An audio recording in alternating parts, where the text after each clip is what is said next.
আসসালামু আলাইকুম। সালামের উত্তর দেওয়া ওয়াজিব। তো চলুন আজকে আমার জীবনের একটা কাহিনী শোনাবো আপনাদের।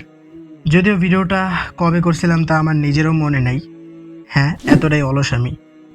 তো আমি আজকের দিনে ব্লগ করব সেই প্রস্তুতি নিয়েই আসছিলাম, কিন্তু আমিও যে বিজয়ী হব তা জানতাম না।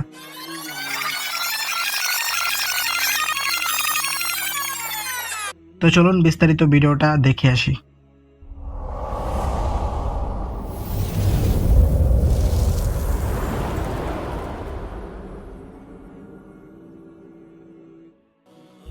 তো আমাদের মূলত একটা ইসলামিক গ্রুপ ছিল যে জায়গায় কুইজ হইতো, বাট আমাদের এক বড় ভাই তিনি চাইছেন যে সরাসরি সবার সামনাসামনি বা স্কুলে একটা কুইজ করবে বা কুইজ প্রতিযোগিতা করবে, যেটা পুরো স্কুলে হবে আর কি।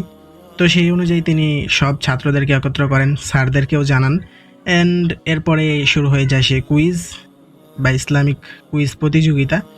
এরপর শুরু হয়ে যায়। আমি তো ভাই আমার মতো নর্মালি ব্লগ করতেছিলাম, আমি এখানে বাচ্চাদের সাথে একটু ফাইজলামিও করতেছিলাম, ওরা ক্যামেরা দেখে আবার হাইটাই দিতেছিল।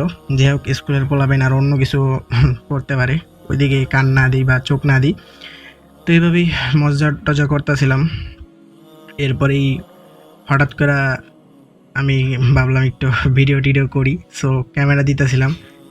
আর দেখতেই পারতেছেন যে আমার ফেসের অবস্থা কী অবস্থা হয়ে গেছে, মানে পুরাই একটা চিন্তার ভিতরে ছিলাম আর কি। যদিও আমি কুইজে জিতবো বা এরকম কিছুই না, আমি শুধু ব্লগ করার জন্য আসছিলাম। কুইজে তো অংশগ্রহণ করতেই হবে, যেহেতু ওই জায়গায় আমার ভিডিও করতে হইতো। সো কিন্তু আমি যে জিতা যাব এটা জানা ছিল না। আমি যখন মানে স্যারের কাছে মৌখিক পরীক্ষা দিতেছিলাম, মানে ঠাস ঠাস করে যখন উত্তরগুলো ভুলে দিতেছিলাম আর কি, তো স্যার বলতেছিল যে তুমি কি আগে থেকে মুখস্থ করে আইছো নাকি, তুমি এত পারতাছো কেমনে। তো এইভাবেই মূলত উত্তরগুলো আমি দিতেছিলাম। স্যারও একটু অবাক হয়েছিল। এরপরে সেই সময় আসে যে সময় সবাইকে স্যারেরা পুরস্কার দিতেছিল, বাট এর ভিতরেই একটা ঘটনা ঘটে যায়। হঠাৎ করে স্যার আমার নাম ডেকে, আর আমি পুরো অবাক হয়ে গেছিলাম যে আমার নাম ডাকতেছে, মানে আমি বিজয়ী হয়েছি। জাস্ট এইটাই আমার মাথায় কাজ করতেছিল না, কারণ আমার ওইরকম কোনো আশা ছিল না, বা আমি বিজয়ী হব এই আশা নিয়ে ওইরকমভাবে আমি আসি নাই।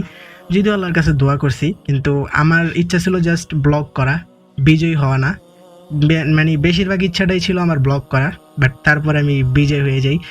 এটা আমার জন্য অনেক কিছু ছিল। যখন স্যার আমাকে ডাকতেছিল, সবাই হাততালি দিতেছিল, বিষয়টা একটু অন্যরকম খুশি লাগতেছিল। তো ভাবলাম আজকের এই মুহূর্তটা আপনাদের সাথে শেয়ার করি। আশা করি আপনাদের ভিডিওটা ভালো লাগবে।